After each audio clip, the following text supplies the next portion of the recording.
Tinatayang 850,000 halaga ng marijuana ang nadiskubre ng mga operatiba ng Benguet PNP sa Sitio Bato Takadang, Kibungan, Benguet nito lamang 12 ng Enero taong kasalukuyan.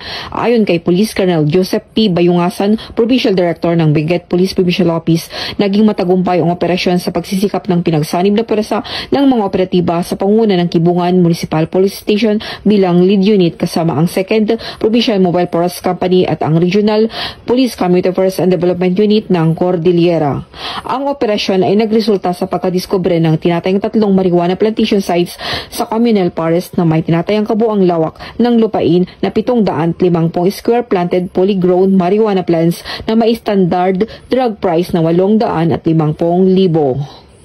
Ang mga detalye ng bawat sites ay ang mga sumusunod. Site 1, 2,500 piraso na may nakatanim na tinatayang lupain na 500 square meter na may standard drug price na 500,000. Site 2, 750 piraso na itananim sa tinatayang lupain na 150 square na may standard drug price na 150,000.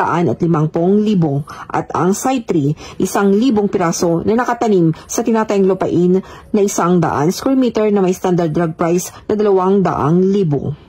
Bagamat walang nahuling cultivator, lahat ng nadiskubreng marijuana ay naidokumento at sinunog sa mismong lugar. Samantala, kumuha din ng sapat na sampol ang mga operatiba para isumite sa Regional Forensic Unit ng Cordillera para sa qualitative test.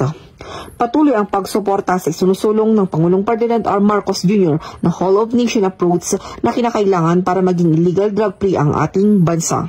Mula dito sa Takadang, Kibungan, Benguet, ito ang iyong Police News Network Correspondent, Police Staff Sergeant Lene Valerio, alagad ng batas, tagataguyod ng Balitang Pulis.